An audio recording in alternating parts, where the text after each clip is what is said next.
Assalamualaikum warahmatullahi wabarakatuh. Alhamdulillahirabbil alamin. Wassalatu wassalamu ala asrofil anbiya'i wal mursalin sayyidina Muhammad wa ala alihi wa sahbihi ajma'in. Yang terhormat Rektor YIN Madura Bapak Dengkun Hadi, yang terhormat dosen pengempu mata kuliah Sosiologi Hukum Ekonomi Syariah, yakni Ibu Kursiatur Rahmah MHI. Dan tak lupa pula teman-teman mahasiswa yang kita sayangi. Pertama, puja dan puji syukur atas kehadiran Allah Subhanahu wa Ta'ala, yang mana kita bisa melaksanakan tugas yang diberikan oleh dosen kita. Terus kedua kalinya, salawat serta salam mari kita junjungkan Nabi kita, Nabi Muhammad SAW, yang mana kita bisa gratis dari alam kegelapan menuju alam terang yang ilah dinikmati dan ilah. Baik, langsung saja saya akan menjelaskan tentang hukum Islam dan perubahan dalam perspektif hukum muamalah. Yang mana hukum Islam itu adalah aturan-aturan atau ketentuan-ketentuan yang bersumber dari Allah dan sunnah Nabi Muhammad SAW yang mengatur seluruh aspek kehidupan umat Islam, baik dalam hubungan dengan Allah ataupun ibadah bersama manusia ataupun dengan muamalah maupun dengan makhluk lainnya. Akan tetapi hukum Islam ini bersifat mengikat bagi setiap muslim dan bertujuan untuk mewujudkan kemaslahatan di dunia dan di akhirat. Sumber yang utama dalam hukum Islam ialah Al-Quran, yang mana Al-Quran tersebut merupakan sumber utama hukum Islam yang datang firman dari Allah yang diturunkan kepada Nabi Muhammad SAW sebagai pedoman hidup umat Islam, yang mana di dalamnya terkandung berbagai hukum yang mengatur akidah, ibadah, akhlak, dan muamalah. Terus sumber yang kedua adalah sunnah, yang mana sunnah itu sendiri adalah dari Nabi Muhammad. Sunnah ini adalah segala perkataan, perbuatan, dan ketetapan Nabi Muhammad SAW yang menjadi penjelasan dan perlengkapan hukum-hukum yang terdapat dalam Al-Quran. Sunnah juga berfungsi menjelaskan hal-hal yang belum dijabarkan secara rinci dalam Al-Quran. Terus kemudian sumber hukum Islam yang ketiga adalah ijma', yang mana ijma' ini adalah kesepakatan para ulama atau mujtahid atas sesuatu hukum dalam suatu masa tertentu setelah wafatnya Nabi Muhammad SAW. Terus kemudian sumber hukum Islam yang keempat adalah qiyas, yang mana qiyas ini adalah penetapan hukum suatu perkara yang belum ada hukumnya secara eksplisit dan di dalam Al-Quran dan Sunnah, dengan cara mengamalkan kepada perkara lain yang telah ada hukumnya karena memiliki ilat atau alasan hukum. Kemudian poin yang kedua dari hukum Islam itu sendiri adalah perubahan proses terjadinya transportasi dalam struktur sosial dan budaya yang berlangsung dalam masyarakat dari waktu ke waktu. Perubahan ini mencakup berbagai aspek kehidupan seperti berpikir, menilai, norma, kebiasaan, serta institusi-institusi sosial seperti keluarga, pendidikan dan pemerintah. Proses ini tidak terjadi secara tiba-tiba, namun melainkan merupakan hasil dari akumulasi berbagai dinamika yang terjadi secara berkelanjutan dalam kehidupan sosial. Perubahan sosial dapat terlihat dari bagaimana masyarakat itu mengalami pergeseran dalam cara hidup mereka. Misalnya, pada masa lalu masyarakat sangat bergantung pada pertanian tradisional sebagai sumber kehidupan. Namun seiringnya berjalannya waktu, ada kemajuan teknologi. Banyak masyarakat yang beralih ke sektor industri dan jasa, meninggalkan pola hidup agraris. Hal ini menunjukkan bahwa transformasi ekonomi ikut membawa dampak terhadap struktur sosial dan pola interaksi masyarakat. Selain faktor teknologi, pendidikan juga menjadi salah satu penggerak penting dalam perubahan sosial. Pendidikan yang semakin terbuka dan merata membuat masyarakat lebih sadar akan hak dan kewajiban mereka, serta membuka peluang untuk berpikir lebih kritis terhadap kondisi sosial yang ada. Dengan pendidikan, pola pikir masyarakat mengalami perubahan signifikan dari yang semula bersifat pasif dan tradisional menjadi lebih aktif atau terbuka atau lebih modern lagi dengan adanya elektronik yang dirasakan pada zaman sekarang. Terus interaksi dengan budaya luar juga menjadi penyebab penting terjadinya perubahan sosial. Globalisasi telah mempercepat pertukaran budaya, informasi, dan nilai-nilai antar bangsa.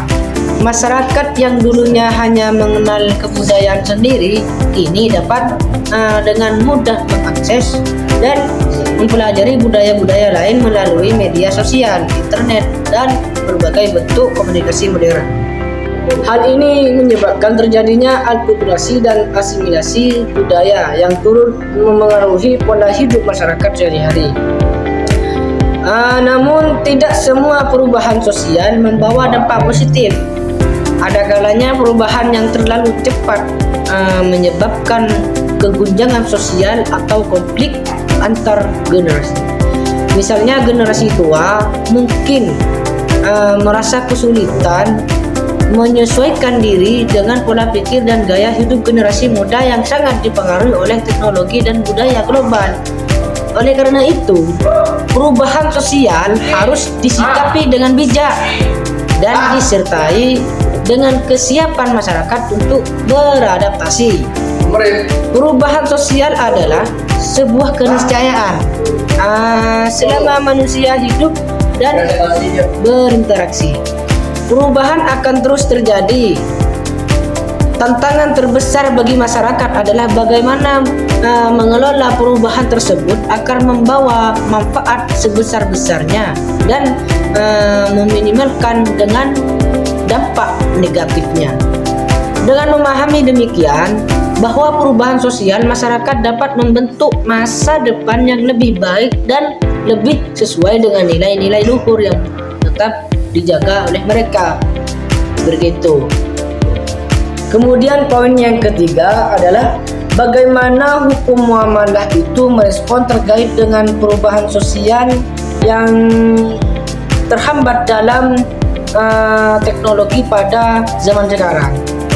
Hukum muamalah sebagai bagian dari ajaran Islam yang mengatur hubungan antar manusia dalam bidang sosial maupun ekonomi.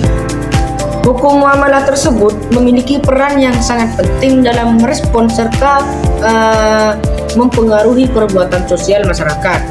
Dalam konteks perubahan sosial yang terus berlangsung dari waktu ke waktu, hukum muamalah hadir sebagai pedoman normatif yang tidak hanya membimbing perilaku umat Islam, akan tetapi juga mampu menyesuaikan diri dengan dinamika zaman tanpa kehilangan esensi syariahnya.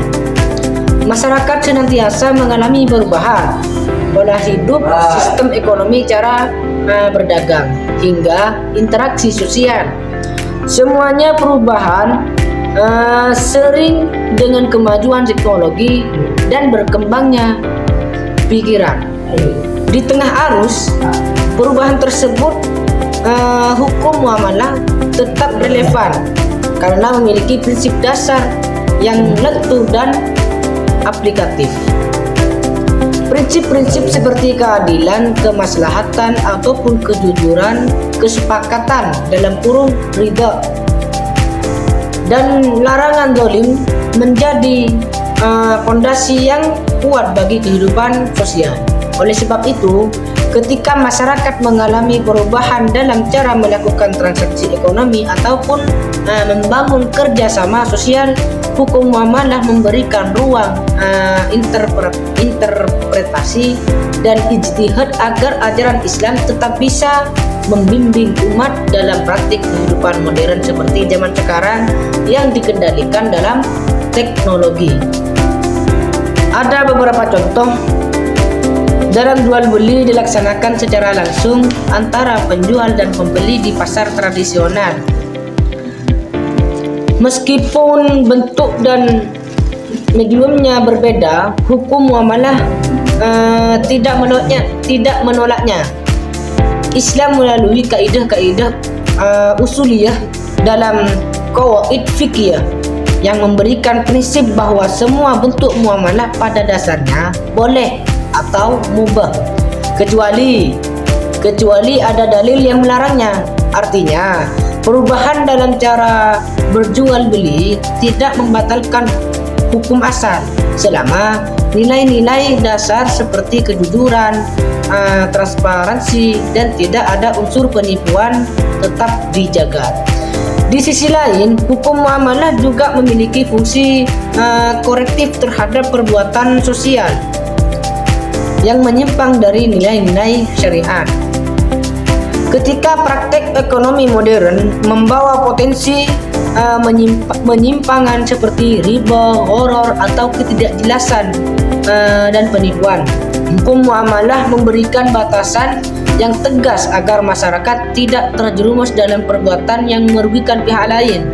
Dalam hal ini, hukum muamalah bukan hanya merespon perubahan sosial, akan tetapi juga mengarahkannya agar tetap sesuai dengan prinsip-prinsip norma Islam. Begitu.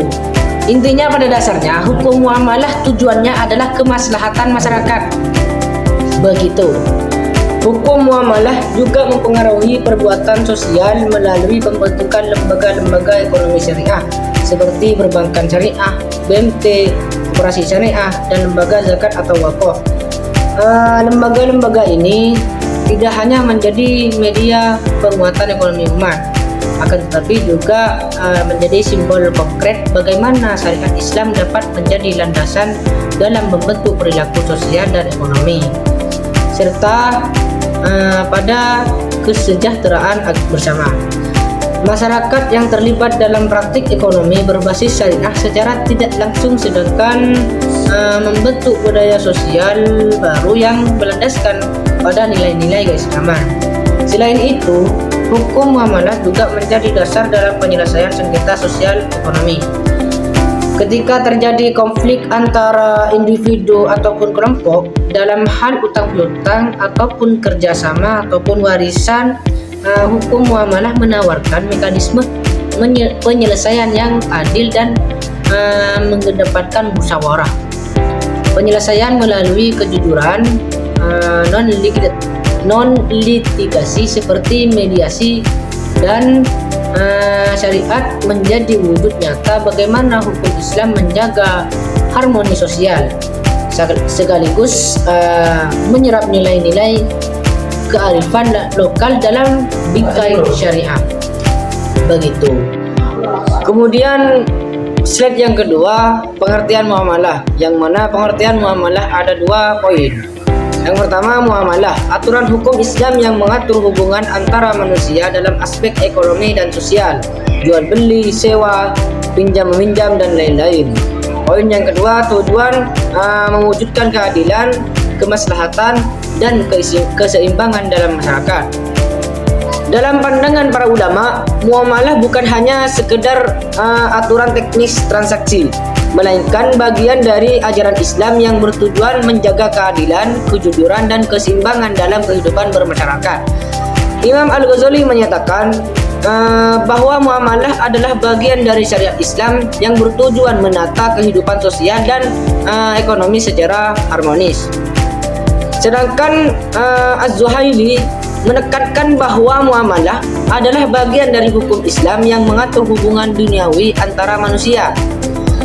Praktik muamalah itu sendiri mencakup berbagai bentuk transaksi dan perjanjian yang umum dijumpai dalam kehidupan sehari-hari. Di antaranya dalam jual beli, yang mana terjadi pertukaran barang atau jasa dengan imbalan tertentu yang telah disepakati. Ada pula sewa menyewa, yaitu transaksi pemanfaatan jasa atau barang dalam waktu tertentu dengan imbalan. Selain itu, dalam muamalah juga dikenal dengan akad pinjam meminjam, yaitu akad qard, pinjaman uang, yang dilakukan atas dasar tolong menolong dan tanggung jawab. Dalam bidang kerjasama usaha, muamalah mengenal konsep syirkah, yaitu kemitraan modal, dan mudharabah atau kerjasama antara pemilik modal dan pengelola, yang menjadi dasar pengembangan ekonomi syariah modern yang kayak zaman sekarang. Selain itu, terdapat juga akad wakalah, yang mana akad wakalah tersebut artinya adalah perwakilan atau akad roh atau gadai, dan ghibah serta warisan, yang semua diatur dalam kerangka hukum Islam demi menciptakan keadilan dan keteraturan dalam bermuamalah atau berakad transaksi. Dalam Islam, zakat merupakan salah satu pilar utama yang tidak hanya menjadi kewajiban ibadah individual, akan tetapi juga instrumen sosial ekonomi yang sangat penting dalam menciptakan keadilan dan kesejahteraan masyarakat. Zakat adalah harta tertentu yang wajib dikeluarkan oleh setiap muslim yang telah memenuhi syarat dan diberikan kepada golongan yang berhak menerimanya sesuai dengan ketentuan syariat. Tujuan utama dari zakat bukan sekedar menyucikan harta ataupun memenuhi kewajiban spiritual, melainkan juga mengetaskan kemiskinan dan memperkecil kesenjangan sosial dan juga membangun solidaritas antara umat. Oleh karena itu, zakat memiliki kedudukan penting dalam hukum Islam sebagai bentuk nyata dari hablum minannas atau hubungan sesama manusia yang berdampak langsung pada stabilitas sosial dan ekonomi. Zakat terbagi menjadi dua, zakat fitrah dan zakat mal. Zakat fitrah wajib ditunaikan oleh setiap muslim menjelang Idul Fitri sebagai bentuk pembersihan diri dan penebus kekurangan dalam ibadah puasa. Sementara itu, zakat mal adalah zakat harta yang dikenakan atas kepemilikan harta tertentu seperti emas, perak, hasil pertanian, peternakan, perdagangan dan lainnya yang telah mencapai nisab dan haul. Penyaluran zakat ditujukan kepada 8 golongan sebagaimana disebutkan dalam Al-Quran surah At-Taubah ayat 60, yaitu fakir, miskin, amil zakat, mu'allaf, hamba sahaya, orang yang beruntung, fisabilillah, dan ibnu sabil. Distribusi ini menunjukkan bahwa zakat tidak hanya menanggulangi masalah kemiskinan, akan tetapi juga mendorong pembangunan sosial, dakwah, dan perlindungan terhadap kelompok rentan. Begitu. Kemudian poin yang kedua adalah tujuan akad. Muamalah dalam Islam bertujuan untuk mengatur hubungan antara manusia dalam kehidupan sosial dan ekonomi yang berdasarkan prinsip keadilan, kejujuran, dan tanggung jawab. Tujuan utama dari muamalah adalah menciptakan masyarakat yang harmonis dan seimbang, yang mana di setiap individu dapat menjalani aktivitas ekonomi seperti jual beli, sewa, pinjam meminjam, dan kerja sama usaha tanpa merugikan satu sama lain. Hukum muamalah itu sendiri hadir untuk memastikan bahwa setiap akad transaksi melangsungkan secara adil dan saling menguntungkan. Dalam Islam, seseorang tidak hanya dituntut untuk mencari keuntungan, akan tetapi juga diwajibkan untuk menjaga etika, menghindari penipuan, riba, gharar, dan segala bentuk kecurangan. Dengan begitu, muamalah mendorong terbentuknya sistem ekonomi yang sehat dan bermoral. Selain itu, muamalah juga bertujuan untuk menjaga kemaslahatan umat.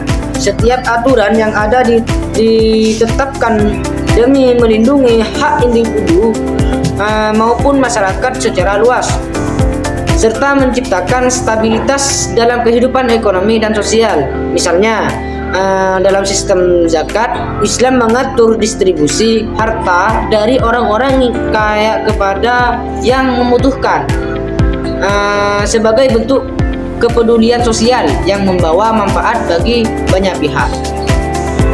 Muamalah juga mencerminkan kesempurnaan ajaran Islam yang tidak hanya mengatur hubungan manusia dengan Allah, akan tetapi juga hubungan manusia dengan sesama.